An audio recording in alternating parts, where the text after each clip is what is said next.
Okay. Right, settle down, please.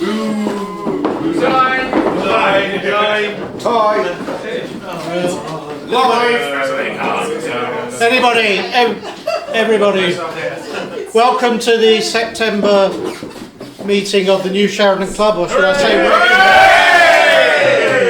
yes. We'll finish the meeting in the normal style with a rousing chorus of Rule Britannia. With the lyrics. A couple of announcements. The online quiz nights taking place 9th and 16th of September via Zoom, via Facebook as usual. 13th of September during the day, Luke has kindly organised his pucker picnic, and the next meeting will be the 7th of October back here, and Luca will be talking on, are you talking? What's Yes. a speech entitled "What's So Great About Art Deco?" Have you forgotten now? It's just ready. You've got to write ready it. for 6 months. Okay, and just welcome tonight's speaker, Earl of Essex, who will be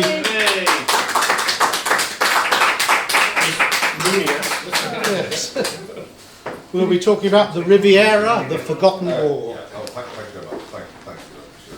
Could you give me a second, please? Keep Yeah. talking. Tell a few jokes. Yes. Is here all week? That's for you. Okay, female zebra escapes from a circus. It's galloping through the fields and sees a stallion. And the stallion says, "Oh, what do you do?" And she says, "Oh, I work in a circus." The female zebra says to the stallion, "Oh, what do you do?" The stallion says, "Get those pyjamas off, girl, I'll show you."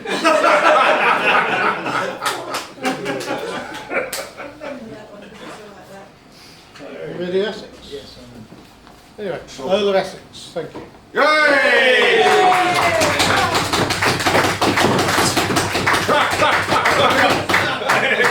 Good evening, ladies and gentlemen. Welcome to the New Sheridan Club. It's good to be back. Everything's back to normal. My name's Bill. Thank you. Good night. I'll be with you in just a second. Short but sweet. Yeah. Very short. That's time Any for- questions? Yeah. Any Nazis? No. I don't mean Nazis in the house tonight. Oh, don't forget your script, Essex. It's, yes. Thank you. But in all seriousness, I would like to say a few short words before I begin. On this auspicious occasion, some of you will know that the New Sheridan Club began in October 2006, risen from the ashes from the Czech magazine Sheridan Club that met in this very same room. The NSC was established because Sheridan Club members enjoyed meeting once a month, and so it is appropriate that after 6 months' absence we celebrate our return to the wheat sheaf. So I would like you to raise your glasses to New Sheridan Club and David and his team at the wheat sheaf who have made this all possible.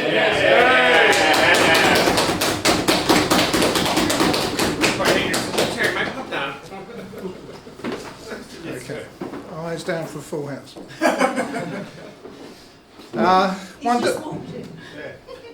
One does not need to travel far in the French Riviera. So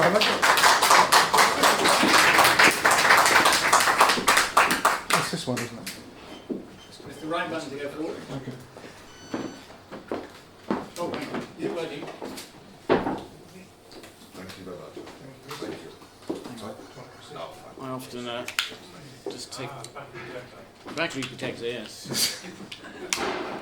Thank you very much. Okay, one does not need to travel far on the French Riviera. They're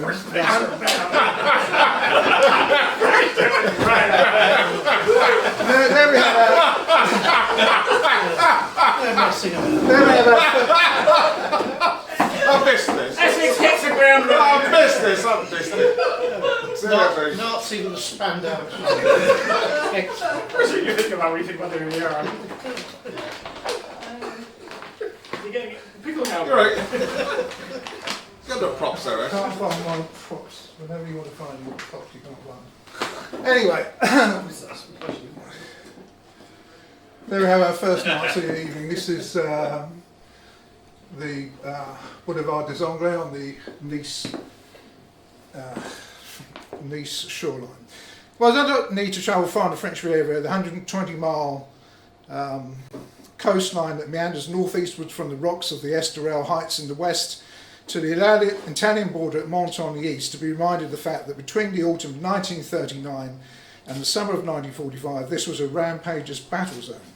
In every town and village on the way, street plaques, memorials and crumbling fortifications bear witness to the conflicts and hardships that took place, and yet the modern perception that this area of France quietly sat out the war under the glorious weather of the Côte d'Azur. Nothing could be further from the truth. Much of the regret of the region's war experience can be attributed to the French themselves, who largely wished to forget this black period in their nation's history, due to the guilt associated when Frenchmen were set against each other under the despotic rule of their own Vichy regime, and more latterly Italian and German direct occupation. But during the 1920s and early 30s, the French Riviera developed as a tourist destination. This is the same Avenue des Anglais in Nice, seen in the 30s. The French Riviera developed as a tourist destination and a place to live for rich Americans. Jay Gould, the industrialist and philanthropist, together with his third wife, Florence. That's them. That's Jay Gould, that's Florence. And you might recognise that as Charlie Chaplin. Now, they actually had an open marriage. So Charlie Chaplin was her lover as well. But we're not going to go into their story. You could actually write, well, there is a book about her anyway. You could go into a lot deeper. But basically, they moved to south of France and developed several casinos and hotels in the French Riviera, settling in Jean Le Pen. Jay Gould was a descendant of one of the main developers of American railroads and was immensely wealthy. And that's them. That's Jay Gould, that's Florence, and that person in the middle there is the mayor of Nice. So they were very well connected. And those are fashionable people, probably in the late 20s, but anyway, it gives an idea of how people dressed during that period and relaxed in the south of France. And Gerald and Cyril Murphy, wealthy American expatriates from a family that owned a fine leather goods company, attracted the likes of Cole Porter, Ernest Hemingway, Scott and Zelda Fitzgerald and Pablo Picasso to their Villa America on Cap d'Antibes. Many tourists became acquainted with the area Riviera through an initial visit to Cannes, 5 miles further west along the coast. And the eruption of war in Europe could not have gone at a worse time for Cannes. The British deserted in early 1940, high fashion shops among the Rue d'Antibes closed and luxury automobiles remained in shop windows. The showpiece hotels, the Carlton, Majestic, Martinez and Miramar were largely empty. Cannes was the second largest city in the Alpes-Maritimes, with a population of 49,000, and royalty from Maharajas to kings and princes visited with regularity, and aristocrats like the Rothschilds were in evidence. The crowning achievement was to be a film festival scheduled to begin in September 1939, during the summer. A galaxy of film stars, Charles Boyer, Cary Cooper, Tyrone Power, George Raff, Norma Shearer and Mary Mae West came to promote the inauguration during the summer. Everything was ready for the opening night, and then Germany invaded Poland.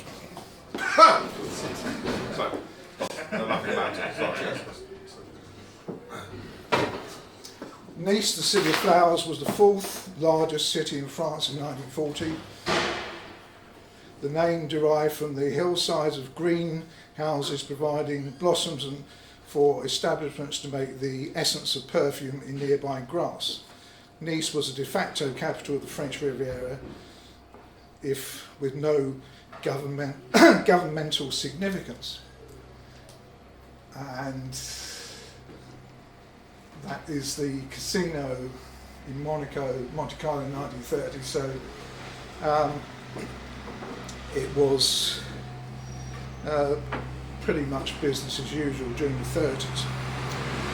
25 miles southwest of Cannes was the sleepy port of Saint-Tropez. It was the first town to be liberated by the Allies, albeit as a result of a mistake by them during the invasion of Provence. It had prospered by trading fish, cork, wine and wood, but by the 20th century it was better known by the artists Signac, Matisse and Bernard, who painted its colourful waterfront. Marseille, 100 miles west of Nice and birthplace of France's national anthem, was prized for its port, largest in France. As such, its retention was vitally important to the succession of powers controlling the Midi during the war, the Vichy regime, the Italians, the Germans, and finally the Allies. Whilst the Riviera was not the scene of armies clashing on the battlefield, the capitulation of France in 1940 to Germany nevertheless produced a kaleidoscope of hardships without equivalent elsewhere in Europe. Few areas around the world experienced domination by more than one totalitarian regime. The inhabitants of the area suffered under Italian fascism, German Nazism, but more significantly under the German puppet regime of Vichy France, which set Frenchmen against Frenchmen. The reality of World War II began with the Riviera defending itself against the Italian army in June 1940 and finally ended with the Allied invasion in April 1945, a period longer than any other part of France. After Germany invaded Poland on 1st September 1939, crushing the Polish army within 8 days, the phony war began in earnest on the French Riviera. So I think you might recognise that as Signor Mussolini. Requisitions were issued for lodging and transportation, horses and mules. Educational institutions, hotels, cinemas and sports facilities were commandeered for the emergency. The Palm Beach Casino at Cannes was turned into a hospital and people covered their lights of their houses at night. The street lights were extinguished. Can't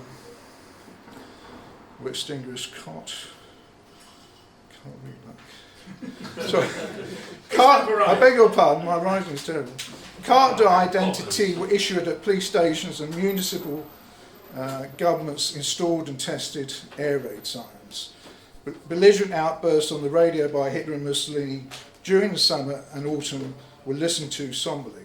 At first, military authorities mobilised and stationed between 75 and 90,000 soldiers in the Alpes Maritime region in a command soon named the Armée des Alpes. But as the threat to northern France became more ominous, the best of these units were redeployed there, leaving a waiting army, ill-equipped and short of everything. At first, these wartime restrictions were taken in good heart, but after 2 months of no major hostilities, the mood soon turned to resigned indifference, and the authorities gradually loosened the reins. On May 10th, 1940, the German army attacked westward. 136 German divisions swept across the Netherlands, Belgium, Luxembourg and into France, the French recoiling under the weight of the onslaught. Nighttime lighting returned to blackout rules on the Riviera and casinos closed their doors. But largely the attitude of local populace remained optimistic, despite depositors removing their savings from banks and a steady influx of refugees from the north. When May became June, the situation north of Paris had escalated. Belgium surrendered on May 28th and Lille fell on May 31st. German Heikels and Junkers bombed Marseille on June 1st and on June 10th the French government fled from Paris to the Loire Valley, and on June 14th the Germans entered Paris. The phony war on the French-Italian border ended in the early morning of June 11th when French 15th Corps engineers demolished critical military infrastructure, bridges, tunnels, viaducts section of roadways and telephone grids. Popular distrust of Italians had grown as Mussolini's diatribes became more vitriolic in the days leading up to his declaration of war. However, Mussolini had given orders to his commanders to remain on the defensive, taking no initiative and engaging only in surveillance. The commentator rightly observed that for the first time in history, a war had begun with the order not to fire. This reluctance came to an end when a French naval squadron bombarded Genoa on June the 14th. There followed the first Italian air attacks on military targets along the Côte d'Azur, and on the same day, the French government moved further south to Bordeaux, and 3 days later, the new head of the French government, Marshal Philippe Pétain, sued for peace. That's Pétain in the middle. And that's Pierre de Val, who became his Prime Minister. Let's go back a bit. In 1940, the Italian frontier in southeastern France ascended through the foothills northward for 25 miles of sea until reaching the high Alps, where it turned west, northwest, and then north again. The southernmost fortifications of the Maginot Line closely traced the border up to the highest elevations, where they were spotted at wider intervals with a combination of forts, blockhouses, trenches and tunnels. So it was well fortified by the French. Although the media had sent their best troops to the German front, the French 15th Corps, totalling some 170,000 men, were up against 4,000 Italian troops. They then began a farcical 2-week war. The conflict evolved into a series of local skirmishes along the border, but no coordinated offensive. That's Italian troops moving through the Alps. That's them traipsing through the Alps again. The Italians had air superiority, but did little to take advantage of it. French defenders who came under artillery attack from the Italians noted that as many as half the shells failed to explode. June 23rd and 24th were the only days of heavy fighting in the southeast in what was sarcastically described as a gelato war, for it took little more time than required to eat an ice cream cone.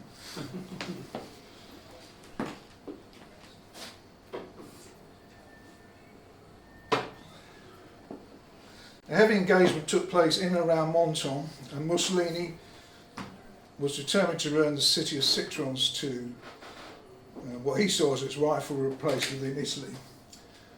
It's Italian troops again in the Alps. Yes, please. Would you mind going back? Yeah. Front of the camera. You're wandering further and further out. Am I? Oh, right. So, this is Italian troops victorious in Menton. Menton is very significant to the Italians. They regarded it. It had always been a dispute between the French and the Italians, and as far as Mussolini was concerned, he wanted it back under Italian rule. A heavy engagement took place in and around Menton as Mussolini was determined to return the city of Citrons to what he considered its rightful place within the Italian nation. Otherwise, the Italians succeeded in only advancing 1 to 5 kilometres beyond the frontier, occupying 840 square kilometres with a population of 28,000 inhabitants.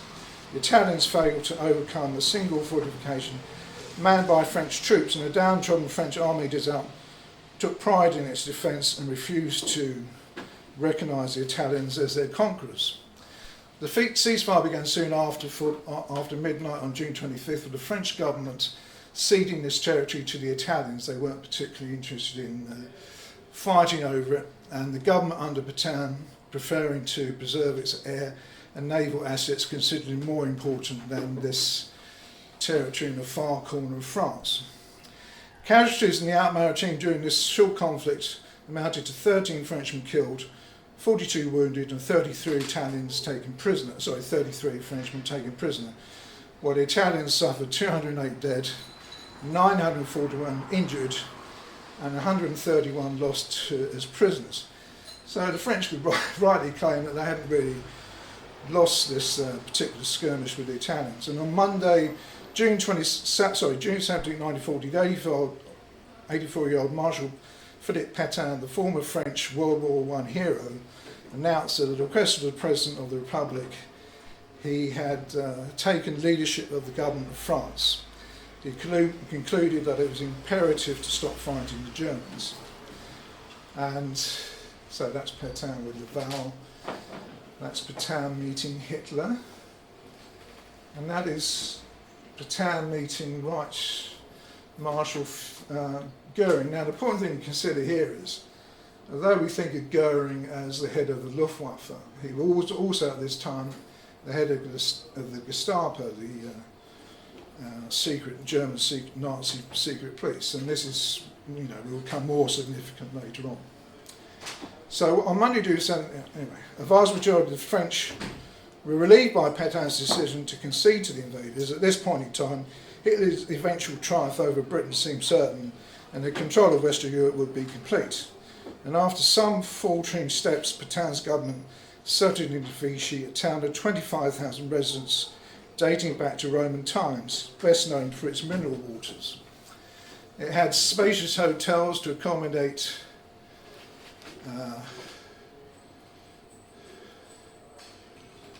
convalescing, those convalescing drawn to the baths, and also suitable for administrators and ministers who had seen a foreign oh God, I shall ignore that. Can't make sense of that. On July the 10th, the Third Republic was abolished and Pétain designated the head of state. The armistice signed on June 2nd by the French came into effect from midnight on June 25th. It divided France into occupied and non-occupied zones. And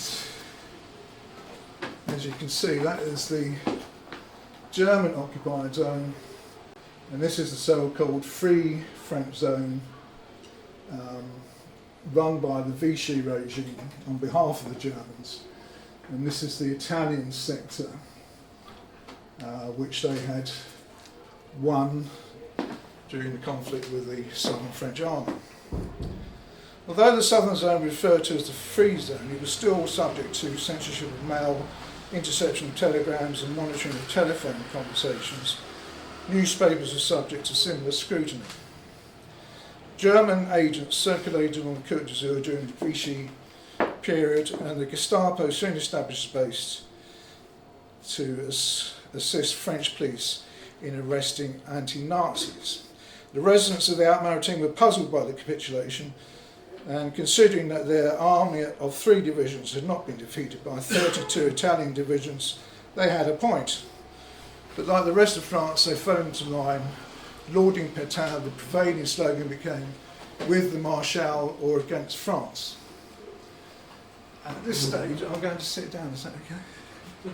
You're out of the lights anyway, so. Have I? Not so well. That's better, actually. Good.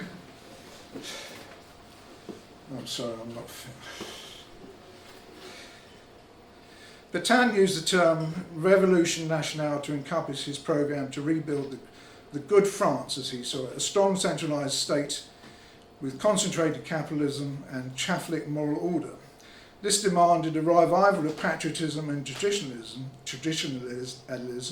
and in its wake, 15,000 naturalised citizens had their status revoked, including 6,000 Jews.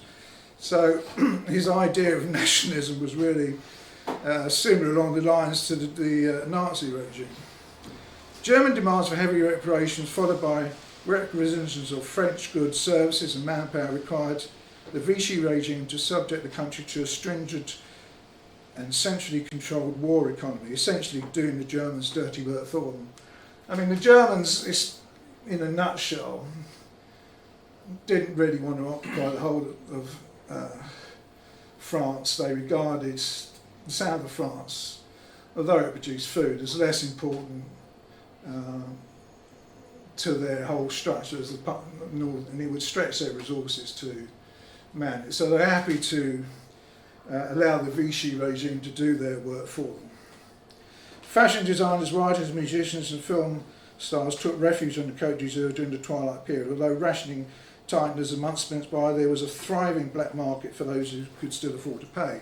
For the not so fortunate, dogs were killed or released in the wild to conserve food. Despite these shortages, starvation in France never reached the extreme seen in the Soviet Union, Poland, Holland or Greece. The longer the Pétain government stayed in power, the more criticism mounted and his image became tarnished. There were no serious problems with dissent until well into 1941, as domestic life and the economy worsened. However, the Vichy regime relied more and more upon the police to maintain order. And when an active resistance began forming in the non-occupied zone, Vichy's responses propelled the fragile government on a downward spiral of repression on behalf of Nazi Germany, from which it would never recover. Initial opposition to the regime was dominated by freelasons, socialists and communists, but soon ordinary French people were forced to take sides, pitting Frenchmen against Frenchmen, while British Special Forces Executive, SOE, took the opportunity to recruit 52 agents along the French coast between 1940 and 1942. A new diktat from Vichy in September made men from 18 to 50-year-olds and single women from 21 to 35 years old eligible for labour at the state's discretion.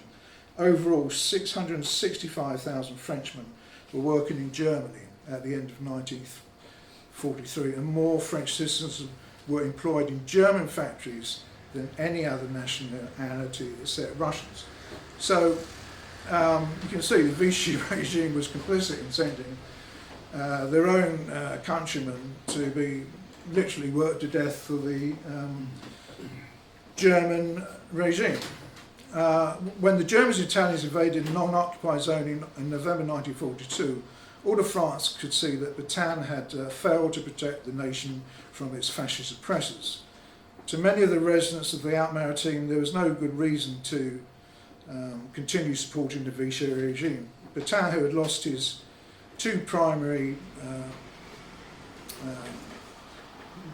bulwarks against Nazi Germany, namely French colonies were largely in Allied hands, and the French fleet had been scuttled itself at Toulon rather than fall into German control. He had also demonstrated that he would not carry out the threat most feared by Hitler of defecting to the Allies. He was not just a puppet regime under the Germans. He was basically a believer, and he believed in what Hitler was doing. The announcement that Allied forces were in North Africa was followed 3 days later by the Germans crossing the line of demarcation and entering the former non-occupied zone as a concession to Mussolini, as well as to conserve his own troops for higher priorities. Hitler permitted 7 Italian divisions amounting to 150,000 men to occupy 7 south eastern departments in their entirety, including the Alpes-Maritimes and the Var. And on November 11th, the Italians marched into Nice. So basically, Hitler decided that the Italians could do what they wanted in the free zone. He didn't particularly want to send German troops there unless he really had to. And anyway, the Italians were perfectly happy with this. The Niçois were largely unmoved, noting that the troops looked tired and at shuffling pace, with dirty uniforms in a shabby state, with frayed leggings and shoes down at heels, while the officers were well groomed and elegant, with the whiff of an immoderate use of strong perfume.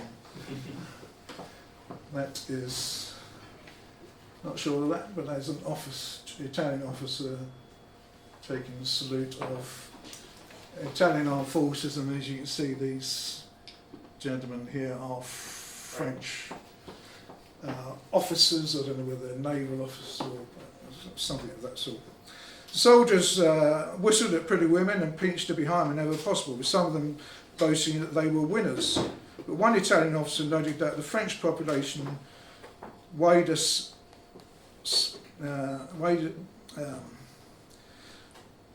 silently, visibly motivated by a sentiment worse than hatred, contempt.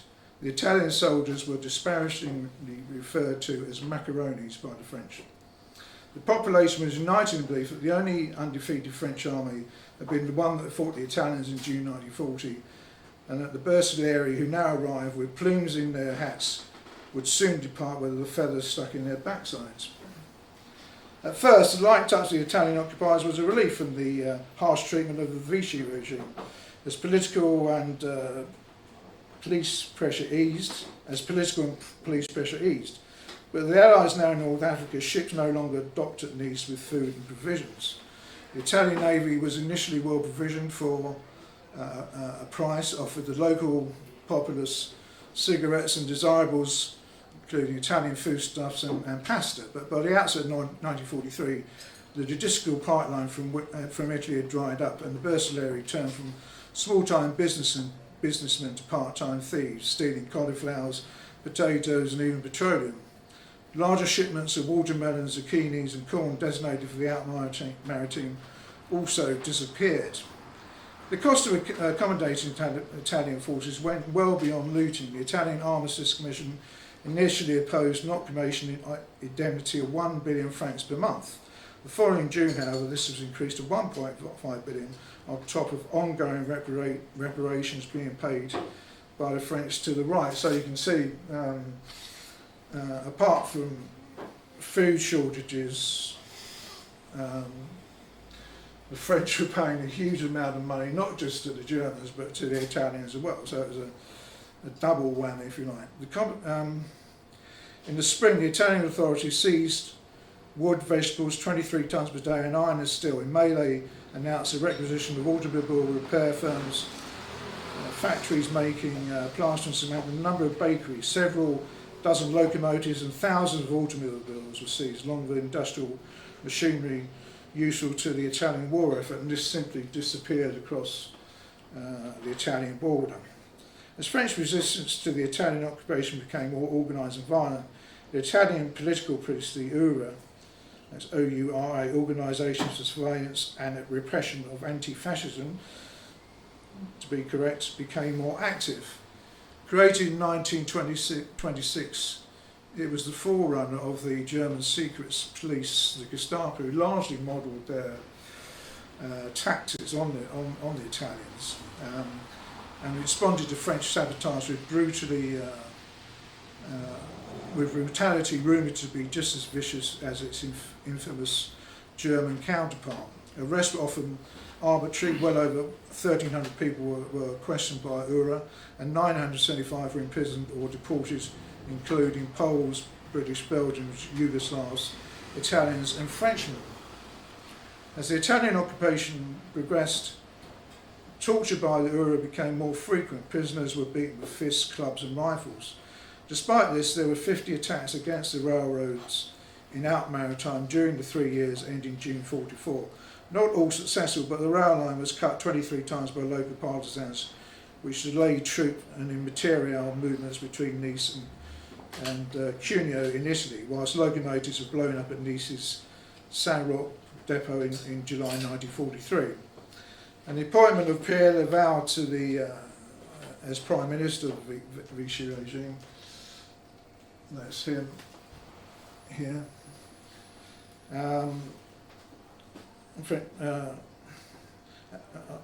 The appointment of Pierre Laval as Prime Minister of the Vichy regime and the stationing of Italian troops on French soil strengthened Vichy resolve to be the Reich's #1 partner in Europe. So basically the Vichy government threw everything in with the Nazis. I mean, there was no going back. In September 1942, Laval had authorised several hundred Gestapo agents to infiltrate a non-occupied zone, although in the Out Maritime the Gestapo were already at work. In Cannes, in addition to Villa Montfleury, where the Gestapo carried out torture, they also set up operations with the Uber in the Hotel Gallia. And that is the Villa Montfleury. This is in Cannes, and that is the Hotel Gallia. Not still there, I'm afraid. With the growing threat of the Allies in North Africa, Italians began to build defensive works along the Côte d'Azur, including long-range guns, bunkers and blockhouses. Photographs of the coastline were forbidden, and from August 1943, anyone found in possession of a weapon or radio in order to assist the Allies would suffer the death penalty. However, with their Italian allies crumbling at home, the Germans took the opportunity to send the Commander-in-Chief of Germany's Western Front, Marshal Gert von Rundstedt, to Nice, where the Italian commander had requisitioned its finest hotel then and now, the Hotel Negresco, to accommodate the Marshal. So that's von Rundstedt. So to send him down was a clear sign that the Germans weren't too happy with what the Italians were getting up to in France, and they were wary of an Allied invasion, so he was sent down to investigate how prepared the Italian defences were.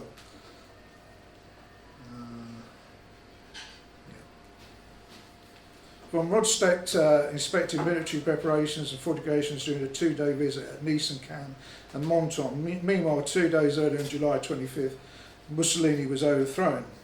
And by mid-August 1933, the Germans engaged in live fire exercises into the sea, and by the end of the month they were shipping construction materials by rail into southeastern France. So effectively their intention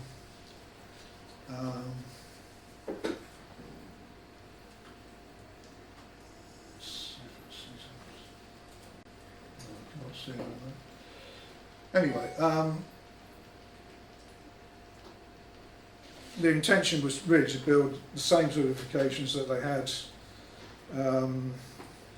in northern France to prevent the British invasion there, but they really didn't have the time to complete it, so they were very much reliant on the what the Italians had already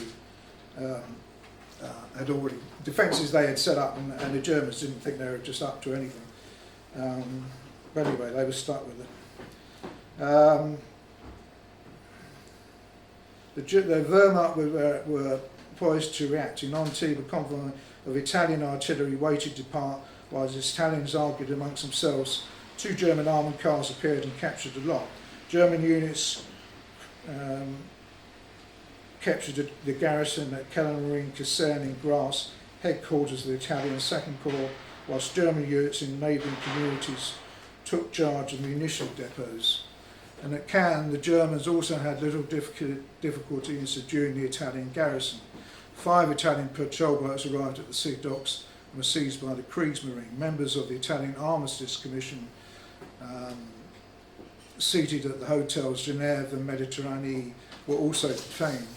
The Germans were not superior in number to the Italian forces or artillery power, but in the absence of orders from Rome, where obviously Mussolini had been deposed, General Vercellini, Italian commander, chose not to organise a defence and conducted an orderly withdrawal. In total, more than 53,000 Italian soldiers were taken prisoners by the Germans, and Italian soldiers found in plain clothes were considered to be of illegal status by the Germans, and persons found to be concealing were subject to the death penalty. So effectively the Germans took the opportunity to rid the area of the Italians while there was a vacuum of power. German army intelligence, the Abwehr, operated out of Nice, Grasse, Toulon and Hyères, while the Gestapo posted men in Menton and Cap and Digne.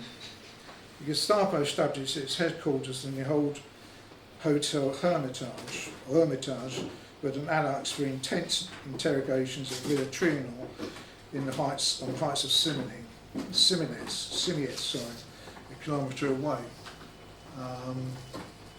That's the Hotel Hermitage. And when the Wehrmacht faced a far greater threat in northern France in 1944, the 715th Infantry Division was redeployed and replaced with the 148th Infantry Division. Centred at Grasse, it was composed mainly by reservists, Austrians and Poles. A French observer described the troops as nearly children with worn uniforms and boots. Magnificent discipline, but with very low morale and a sad and worried look. So although the Germans wanted to defend the South France, they knew an invasion was coming. They were too preoccupied on the Eastern Front and obviously Northern France, and that's where they needed their best troops. The troops patronised brothels set up for them in Nice at the Hotel Metropole and in Cannes at the Hotel de Paris. There were fewer incidents of rape and assault than when the Italians were on occupation, and the Germans set about fortifying the coastal defence of the Riviera with more than 100,000 mines and traps, a density of almost 100 devices an acre in anticipation, and an Allied landing. So these are very sort of low-key defences. They weren't really going to stop a proper organised invasion. That's barbed wire.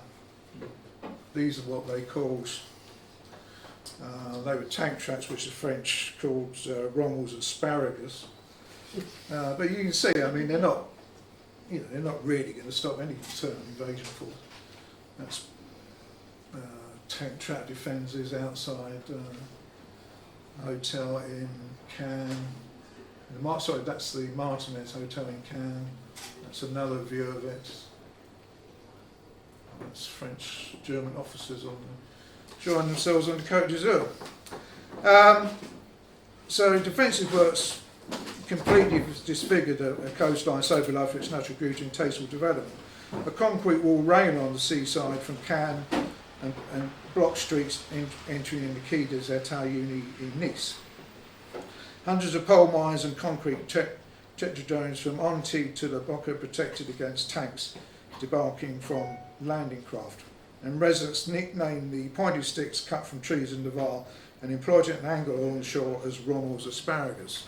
To protect these defences from sabotage, local inhabitants were forcibly evacuated, and neighbourhoods around train station, ports and factories working for the Reich were off limits. Despite these restrictions, collaboration with the German occupiers was still prevalent, from collaboratrices horizontales, women who slept with the Germans, to the much despised milice, attired in dark blue uniforms.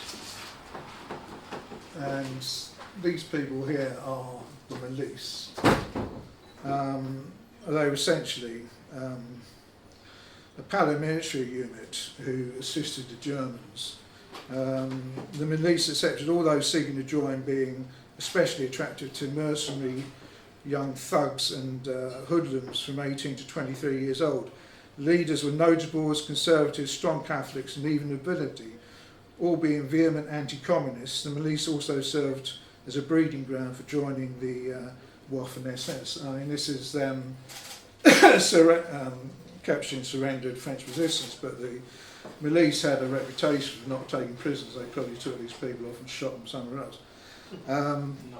After the German occupation of the Alpes Maritime, the milice served as an auxiliary police force of the Germans, even being used to check the reliability of the official French police. They knew their locale better than the Germans and could eavesdrop on fellow citizens more easily than Gestapo. The milice were notorious, as I say, for never taking prisoners, and their activity is best described as Frenchmen hunting and betraying Frenchmen. So, anyway, just to go back a bit, these are sort of holiday snaps, if you like. They're not that clear, but they are in colour, so I thought I'd include them. That's German officers enjoying themselves on the Riviera. That's in Nice, and that's some more in Nice.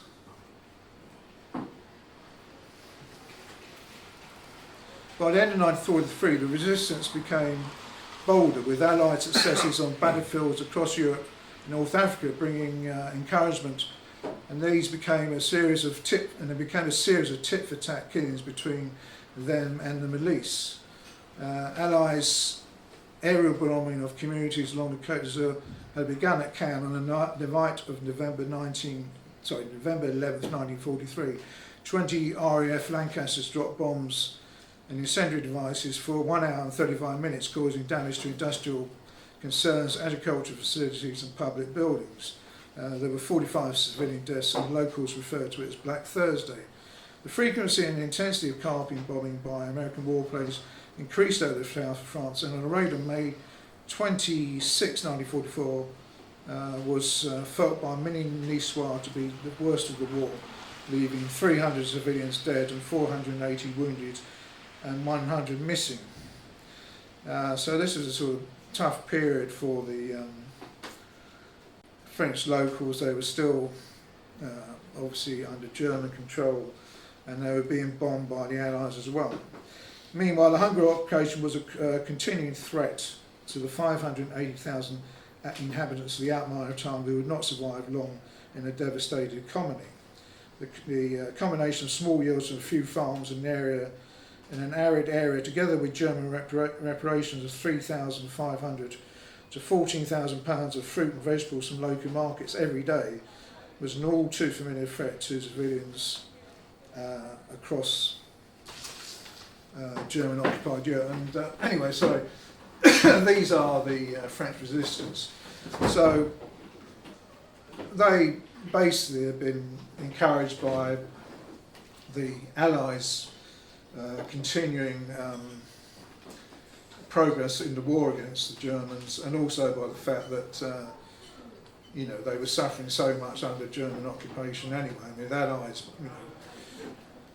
adding bombing raids to that, there was a good reason to join the resistance. Anyway, added which the Germans surrounded orchards with barbed wire and planted landmines, leading to 16 starving inhabitants being killed and another 17 being crippled. The Gestapo milice began maximising opportunities to accumulate wealth before it became too late. The few remaining English, Russians and especially Italians were favourite targets for theft and degradation. The political police harassed and took bribes to release them, whilst their accomplices burgled their houses. And during most of the 1930s, only 1,000 or so Jews lived in Nice, but by 1939 that number was 5 times greater, than more than 50,000 Jews passed through the Riviera during the war years.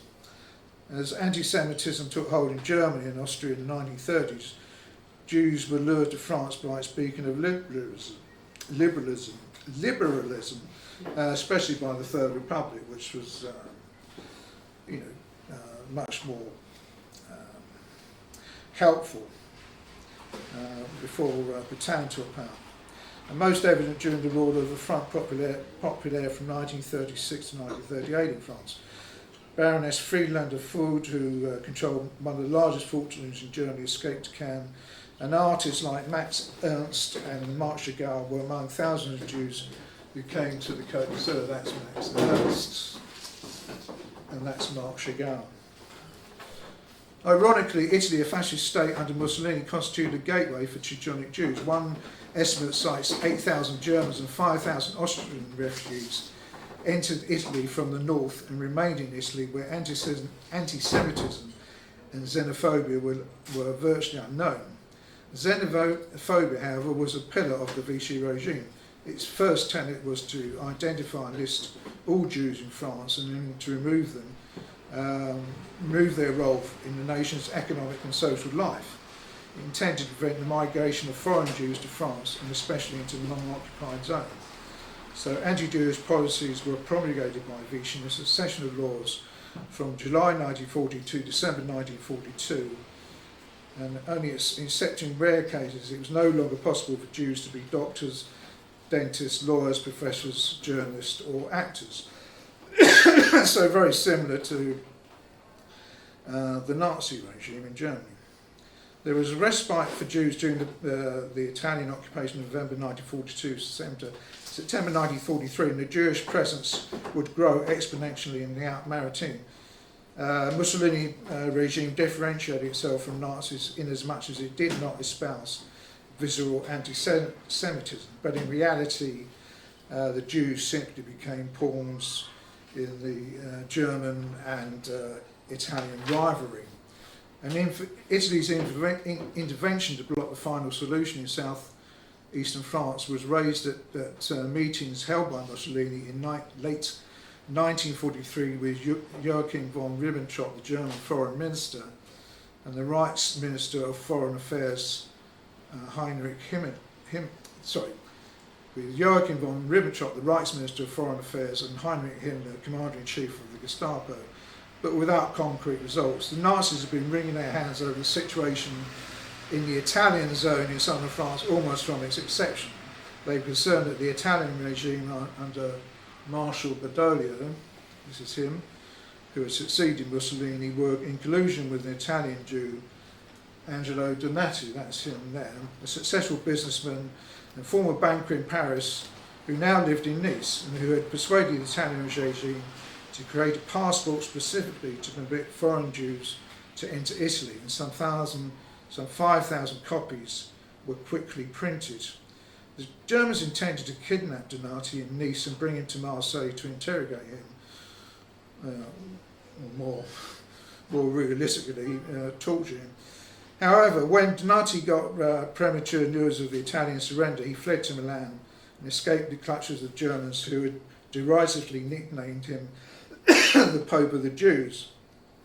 The celebration in Nice, sparked by news of Italy's surrender, did not extend to the Jewish community. The Wehrmacht quickly took control of rail stations and border posts, and the Jews who were held up in Nice's overflowing hotels were easy prey for the Gestapo. Arrests had begun in Cannes hotels on 9th September 8th and 9th, and the search extended into all the towns and villages along the Côte d'Azur and into the backcountry. And the man directing the hunt for the Jews in the Alpes Maritime was this man, SS Hauptsturmführer Alois Brunner, aged 31, and who had at one time served as Adolf Eichmann's personal secretary, variously described as puny with an insignificant physique and small mean eyes. He was considered to be outstanding in brutality and arrived in Nice having organised roundups of Jews for deportation in Paris, Austria and Greece. He chose as his headquarters the Hotel Excelsior, just a few steps from the main rail station in Nice, and that's it there.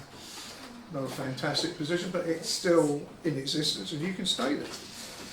However, with the compliance of the Vichy regime, the participation of the police, national gendarme and local policemen, however, without the compliance of the Vichy regime, the participation of the milice, national gendarme and local policemen, the SS has insufficient manpower to carry out their tasks. The Wehrmacht did not join in the Jewish manhunt. The viciousness of the German roundup coalesced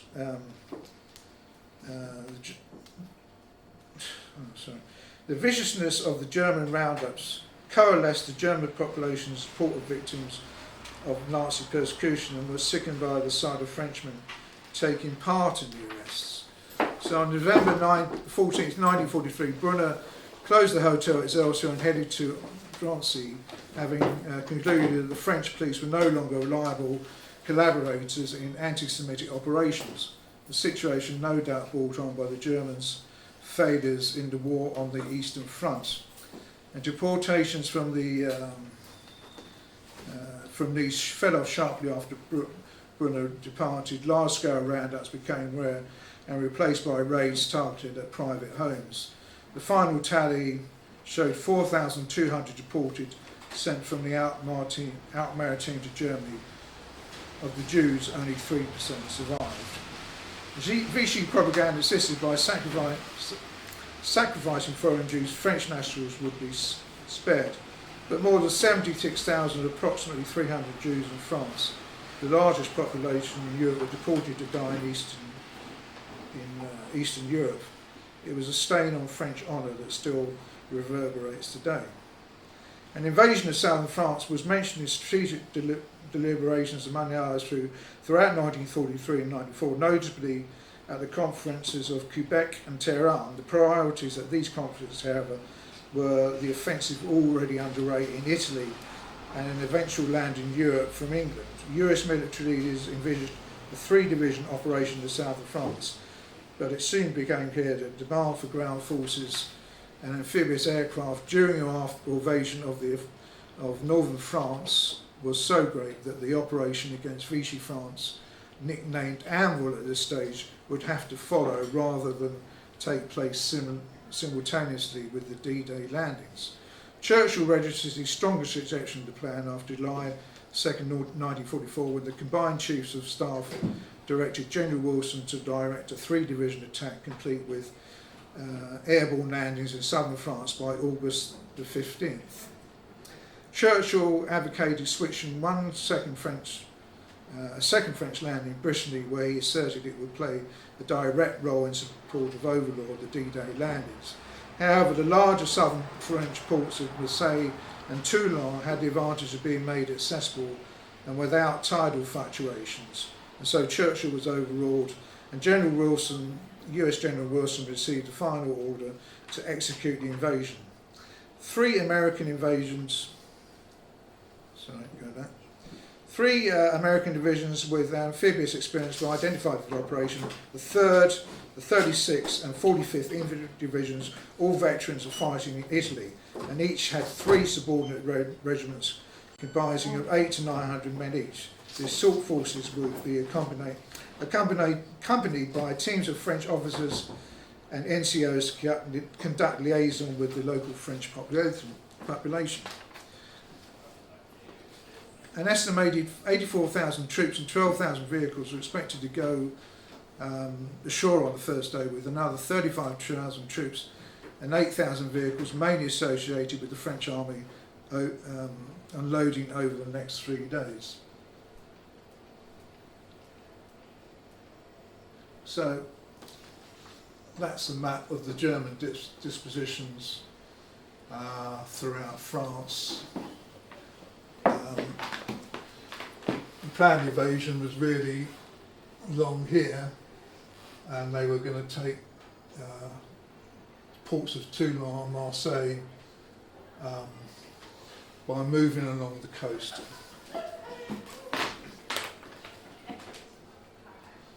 And that is a map of the general What a Scotsman. the Red Cross is a German battery. These were the you can see here, these are the invasion areas. You know, these were largely not heavily defended.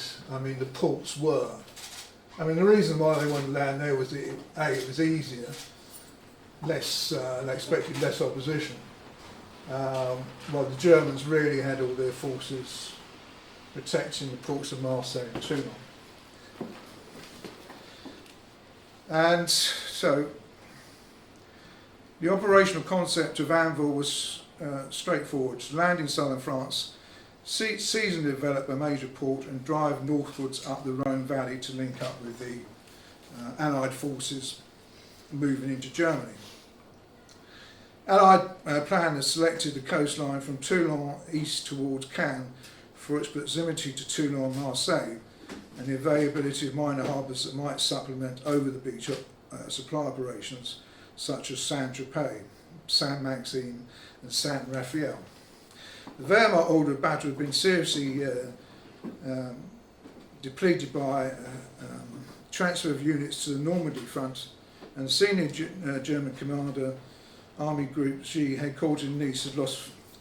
Army Group G, headquartered in Toulouse, had lost 4 divisions, 3 infantry and 1 panzer divisions, and 3 solid infantries had been replaced by units suffering from battle fatigue on the eastern front, and reserve units made up of old men and boys.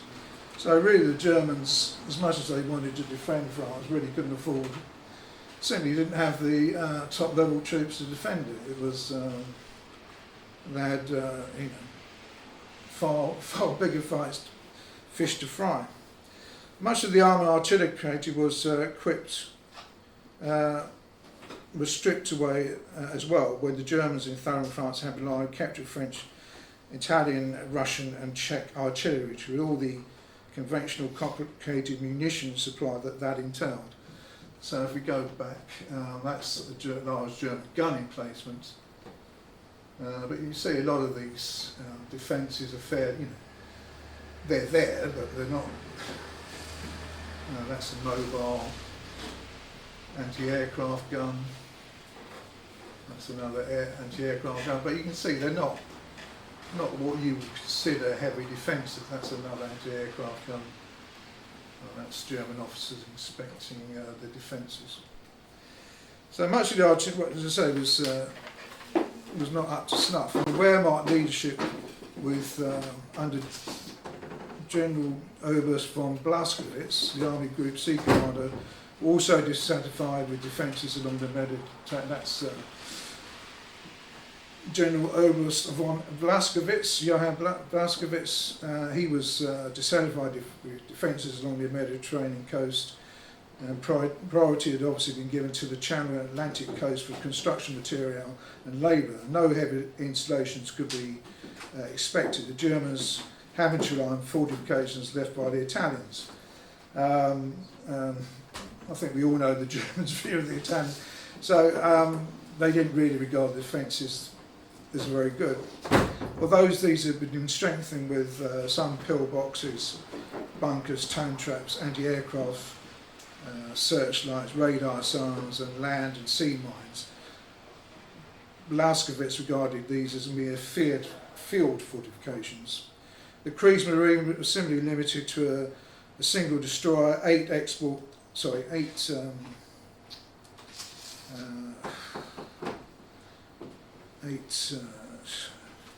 six fast merchant vessels and some 30 or more torpedo boats. So there again, there was very little that they were going to do to prevent a full-scale invasion by the Allies. The Luftwaffe similarly would have 175 long-range bombers, but only 35 fighters available, and they weren't really a factor at all. One advantage the Germans had was that because the Mediterranean had no tide, underwater obstacles such as concrete pyramids, wooden pilings and mines could not be seen and were not visible for bombing or shell fire. The head of the Western Naval Task Force and commander of the US 8th Fleet, Admiral Henry Kent Hewitt, was tasked with destroying these defences with underwater demolition teams and radio-controlled drone boats carrying high explosive. The Allied invasion fleet was located in the Bay of Napoli and Sicilia and ports on the heel of Italy, and comprised of battleships, cruisers, destroyers and merchant ships. Positioned at Malta were a carrier task force and gunfire support group consisting of 1 American, 1 French and 4 British cruisers, plus various destroyers. At Orléans were transports for the French Army's divisions, 2nd and 4th Moroccan infantry and mountain divisions, along with supply ships and escorts. In more, 850 ships were to be deployed. So, I mean, this is a serious invasion force. Allied aircraft apportioned their bombing to the fortified industrial port at Sète, Marseille-Toulon, the Cap Cavalier, Anthea coastline and Genoa. Bombers were also sent to destroy bridges in the Rhone Valley that could be used by the Germans to send reinforcements. So basically they were going to stop seal the Germans where they were in their defensive positions. The code word Anvil had by this time become undoubtedly compromised, and on August the 1st was renamed Operation Dragoon. The campaign targeted against the French Riviera promised important paybacks for American strategists. It would ensure engaged German troops and deny their redeployment when the Reich was fighting 3 major fronts: Russia, Normandy and Italy, and the introduction of sizable French formations into combat will be welcome support for the Allied armies against Hitler and the drive to Berlin. Mist and fog obscured the Mediterranean coast at daybreak on August the 5th, 1944, and devout Catholics would know it was Assumption Day, whilst others knew it as Napoleon's birthday. The Allied air attack began at 5:50 p.m. and the naval shelling began an hour later and finally stopped after 16,000 shells and 74 tons of explosives had softened up the German defences. And that is the well, it gives you an indication of the size of the invasion fleet, Angan, situated off the coast of France, southern France. Landing for the assault troops was 28 miles across and divided into 3 invasion areas: Alpha beaches to the west at Cape Cavalier and Pompelon just south of Saint-Tropez, Delta beaches out of east of Saint-Maxime in Bougon Bay, and Camel beaches outside San Rafael. In the fleet gathering along the Riviera were the USS Cat Catechin. That is the Allied commanders with Admiral Hewitt, Generals Patch and Trusset and French Admiral André Lemonnier, whilst on the destroyer HMS Kimberley, Winston Churchill observed landings through his binoculars and with his trademark cigar clenched in his jaw. That is General Patch. That is Admiral Lemonnier on the far right. Thankfully, German opposition on the beaches was light. Staff Sergeant Audie Murphy,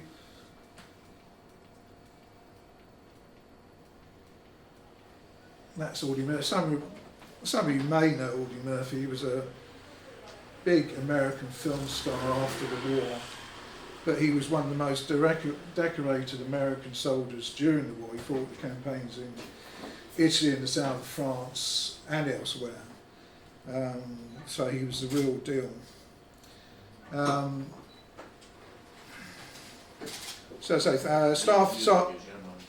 Staff Sergeant Audie Murphy on the 15th Regiment, later became a Hollywood action hero, encountered a group of krauts in a series of foxholes. Germans. Otherwise known as Germans, yes. He killed them with his carbine before running out of ammunition, seizing a machine gun from a traumatised squad of GIs. Murphy moved forward again, but was soon driven to ground by enemy fire. However, the Germans soon waved a white flag, but when Murphy's buddy stood up, he was shot instantly by the Germans. Upon this, Murphy went berserk, throwing a grenade into a German machine gun emplacement. He raked the crew with fire from his carbine until they were all dead. For all this, he would receive the Distinguished Service Cross. As I say, he wasn't decorated just for that. There's various other actions as well. And so that's the Allied invasion fleet. There was also a paratroop invasion further inland. The idea was to come back in towards the coast and attack the Germans from behind. That's Allied landings along San Rafael and San Maxim. And you can see the beaches are fairly gentle. They can just, there's very little opposition. They can just roll up to and unload their tanks and vehicles quite comfortably. And you can see there again, they get very, very close to the coastline, the beaches. And that's more troop landings. A bit like beaches recently. Yes, and again.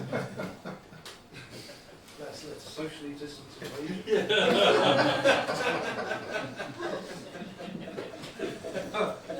In other instances, Wehrmacht soldiers laid down their arms rather than fight, and the American troops were able to push on beyond the beaches, encountering just occasional roadblocks, sniper fire, and scattered uncoordinated ambush. The only major hold-up was a Camel Red sector at the head of the Gulf de Frejus. The Germans, recognising its importance, had embedded a formidable array of coastal defences, and the bombardment by 93 B-24 Liberators and constant use of minesweepers had difficulty quelling them.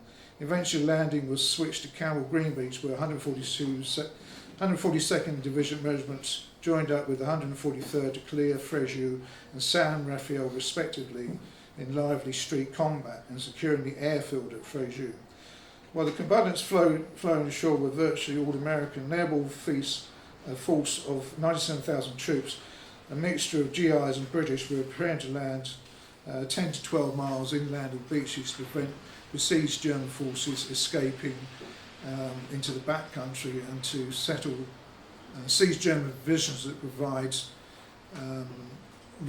reinforcements to these positions. The first airborne task force was led by Robert T. Federer, a West Pointer who at the age of 37 had become the youngest Major General in the US Army. At the end of the war, having been wounded 8 times, he would earn the title of the most shot at and hit general in American history. In one attack, the airborne forces came upon the headquarters of Brigadier General Ludwig Berenger at Dragajan. This is him here with an American officer looking over him. Lord Berenger Dragudin, a military governor of the Var. So he's quite a senior commander, as well as the staff of the German 17th Corps. Seizing Berenger and other officers, the paratroopers seized 5 large burlap sacks full of German and French currency, plus barrels of beer, cognac and wine. The GIs threw handfuls of money at astonished civilians as they moved through the town. And the German forces were caught somewhat on the hop, although they fully expected an Allied assault. Their intelligence had informed them that it was more likely at the Italian port of Genoa, some 100 miles east. So, although they expected, fully expected invasion, it wasn't a surprise. They miscalculated where it was going to take place.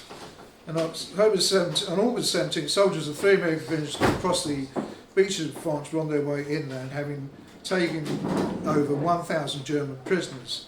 They would soon march eastward across the Riviera in what was euphemistically called the Champagne Campaign. Also during the Allied attack were the French forces. For them it was about it was to redeem national esteem rather than the Allies' desire to open up a second front that was important. These included many black Africans from French colonies, many who had never before set foot on French soil but who still regarded France as their homeland and therefore worth fighting for.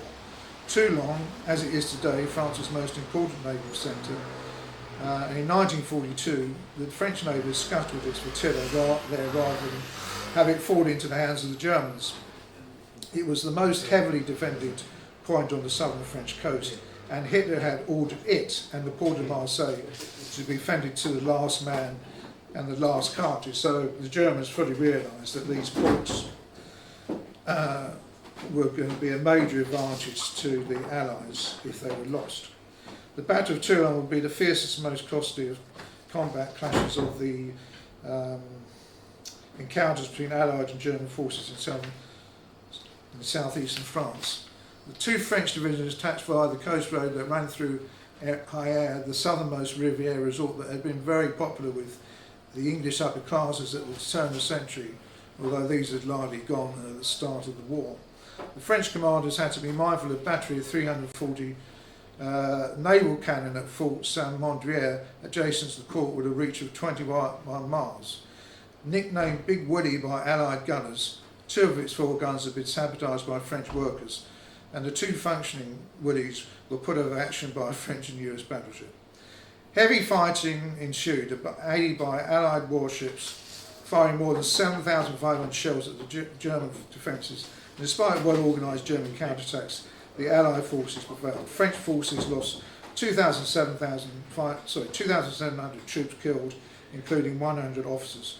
German losses were numbered in untold thousands, plus 17,000 men taken prisoner. So it was a major victory, really, with what you would describe as minimal losses by the Allied forces, which were mainly French. The Germans lost a lot of people there. If Toulon was Western Europe's greatest naval port, Marseille was France's biggest shipping port. In 1944, Marseille was also France's second largest city, with over 600,000 inhabitants. Its tally was it was an international crossroads. It truly was an international crossroads with a strong North African contingent, and since 1932, it had sheltered economic and political refugees from Germany, Italy, Poland and other Eastern European countries, so plus many Jews fleeing from persecution in Belgium and Holland. So it was a melting pot on a huge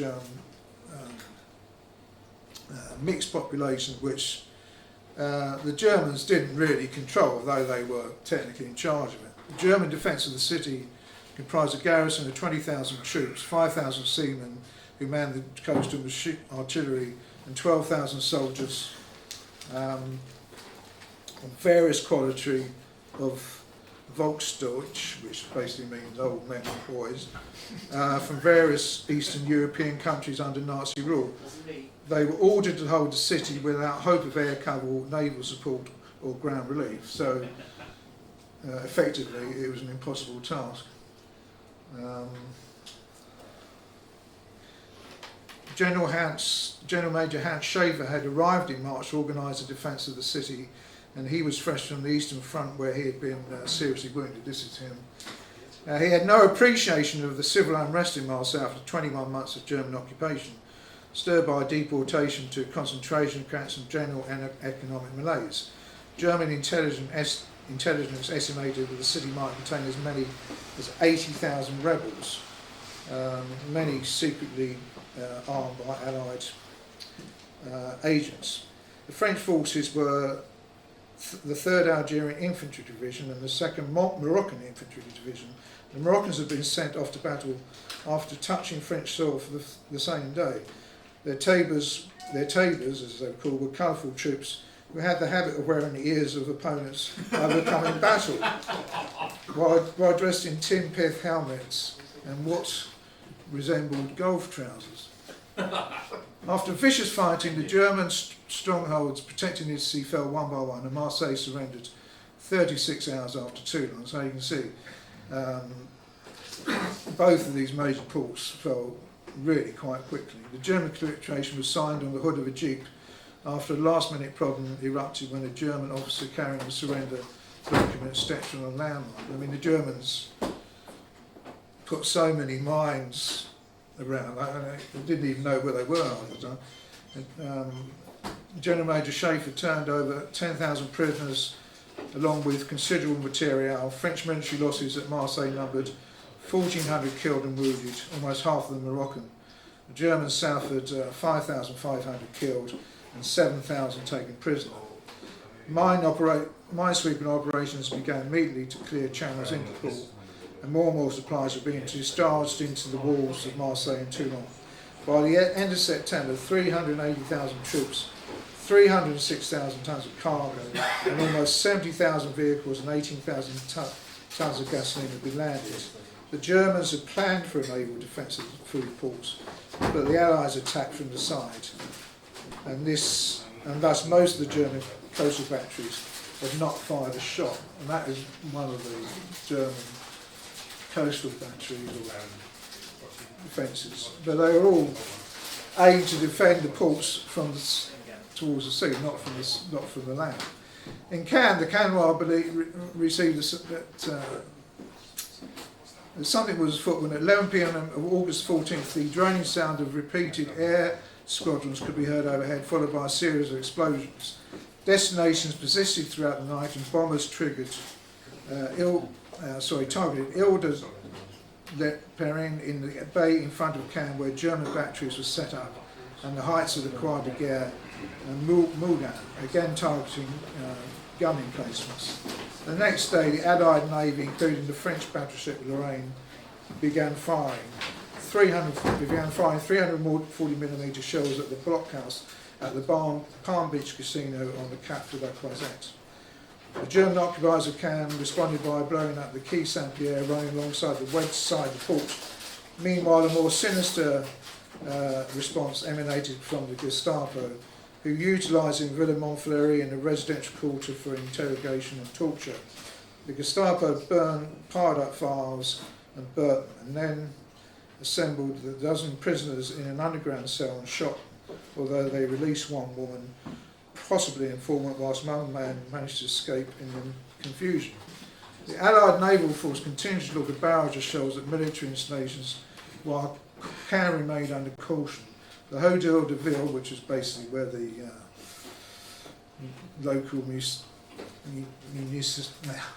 local council and governance of Cannes was situated, suffered extensive damage, added numerous villas with some civilian casualties. The 509th Parachute Infantry Battalion Commander looked at the city of Cannes from a prominence and tried to figure out a way to attack it.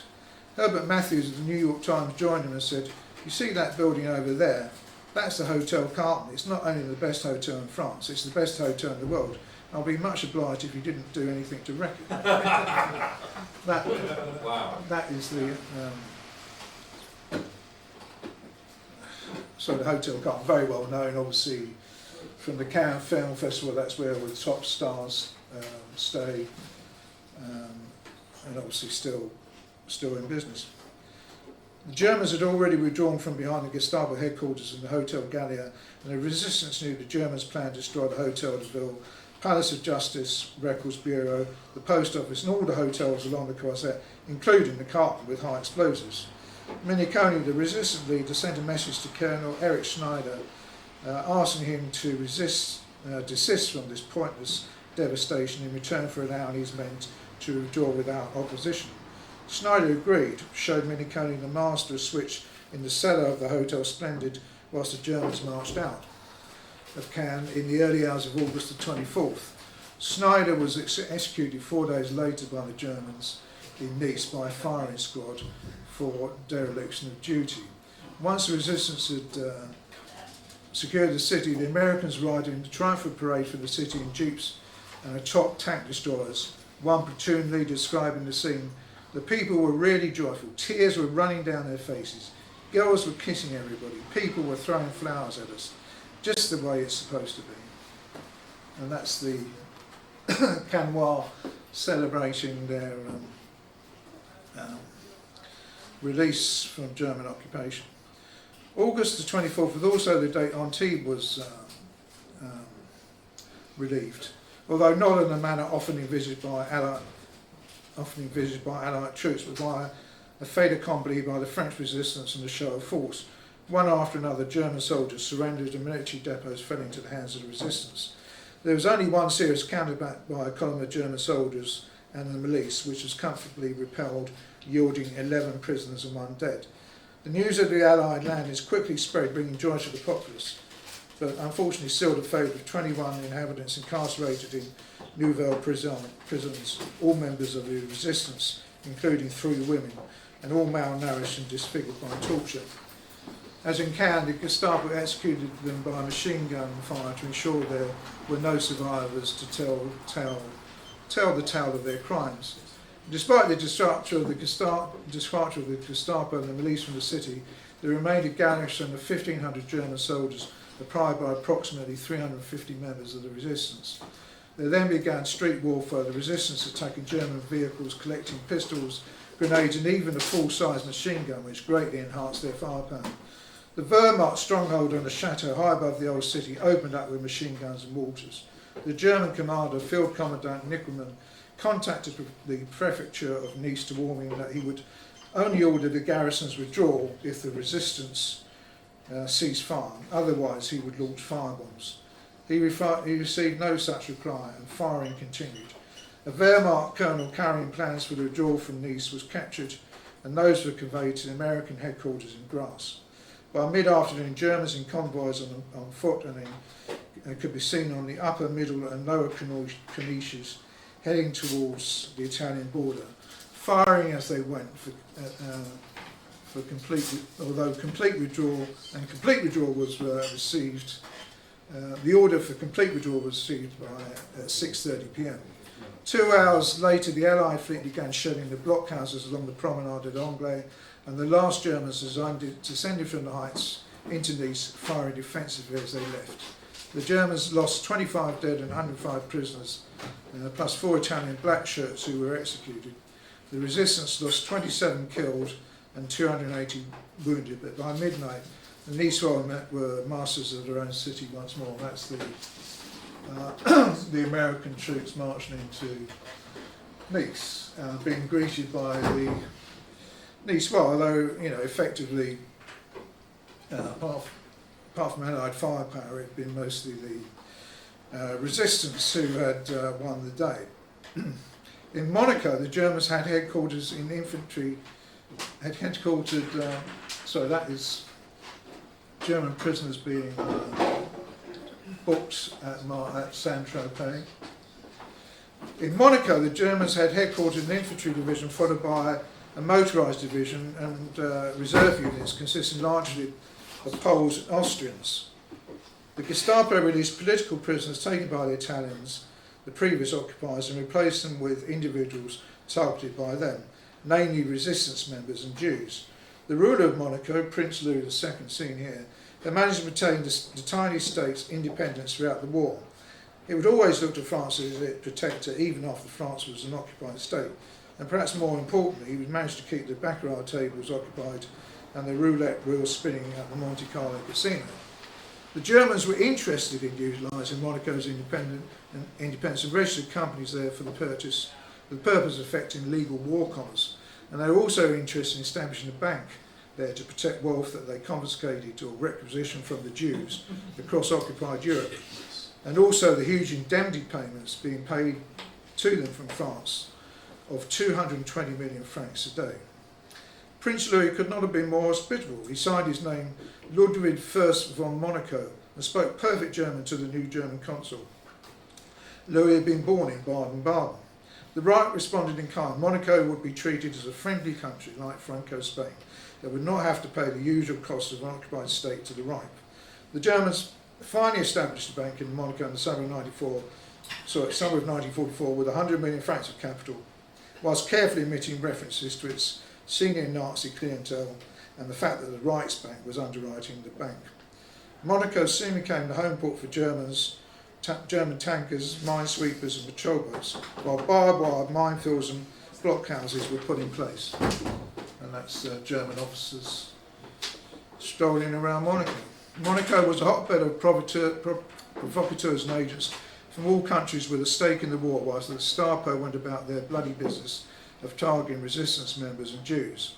As fighting along the Riviera from Operation Dragoon Junior, Allied aircraft bombed Monaco on August 27th, and the next morning the Allied fleet began shelling the heights above the Principality.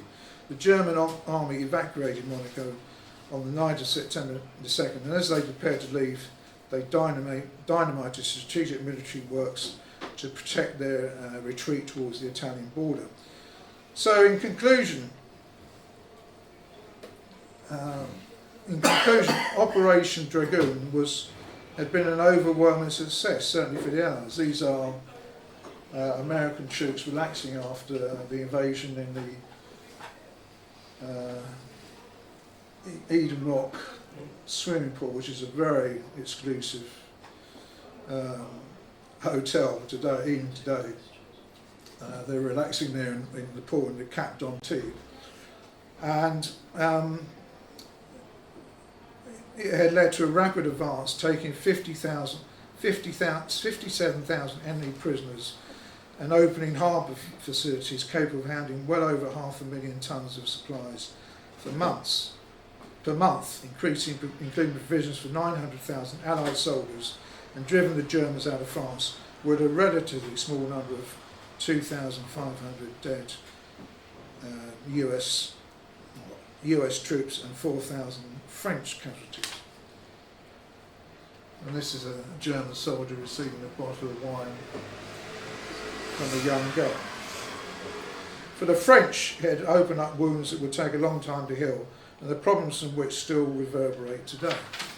First, there was the settling of scores between the victorious French and those who had collaborated with the Italian and Germans during the occupation, but worse than that was the treatment of thousands of French Jews by their own countrymen from southern France to the gas chambers of Eastern Europe, from whence they would never return, and the guilt of the French nation that would forever be associated with it. And that concludes. You'll be glad to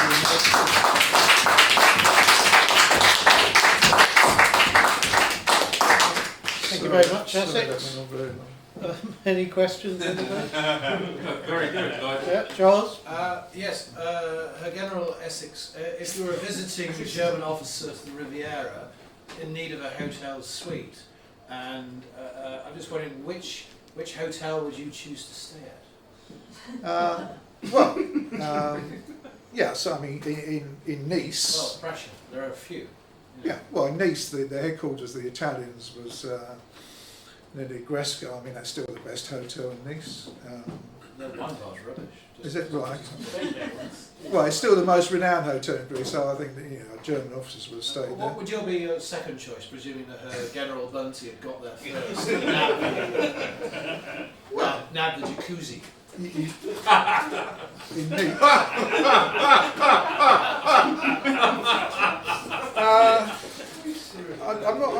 I'm not so familiar with the hotels. I mean, Cannes, I could name you all hotels in Cannes. I mean, there are obviously lots of nice hotels in Nice, but Negresco just springs to mind. I mean, you know, if you're talking about all of these places that the Germans stayed, I mean, they're basically still all there. They're all still the top hotel. I mean, obviously the Carlton in Cannes, Martinez is still there. What else? There's two others. So yeah. More questions? It's just fascinating, like sort of often the D-Day landings are so much in the public eye, even Yeah. today. And like sort of this operation, I didn't really know much about it, so very No. fascinating. Thank you. Well, I think the reason. Sorry. Oh, sorry. Sorry. Well, so I was just going to finish off there. I mean, the reason for that, as I said in the beginning of the piece, is that I don't think the French really want you to know about it. I mean, I think they still feel quite guilty about it. I mean, there's been films about it, you know, about the French treatment of the Jews. I mean, effectively, the Vichy regime was basically doing what the Germans would have done. They deported a lot of French Jews, obviously to their deaths. I mean, you know, it's something that still reverberates today. In French politics, you've got, you know, you've got the extremes of politics. You've got French, you know, the Communist Party is still very strong in France, was during that period, and you know, the Vichy regime was obviously far right, and it was basically in sympathy with the Germans. My question is to do with Vichy France. Just as a refresher, do you know what currency they decided to opt in? Do they continue with a franc or do they opt for another currency? Yeah, I think. Well, they were still using francs because they were paying the Germans in francs. So yes, I mean the franc was. Did they get the money? Okay, just pause. One of the advantages of lockdown was the opportunity to watch extensive programming that was made available to people to view, and always a highlight when one has time on one's hands is to watch the World War, and there's very few people who can compare with Lord Olivier with regard to providing a comprehensive analysis of the Second World War. But I think I can say without fear of contradiction that we have a master amongst our well done, that was spectacular. As John Kilgood once said to me. Very kind. I have to say, a lot of it is regurgitated. Oh no, say no more, say no more, say back, say no more. Anyway, so very good. Very good. Good man. Landlord, where's the landlord? We may need a small something. And goodbye to all of you at the thing at home.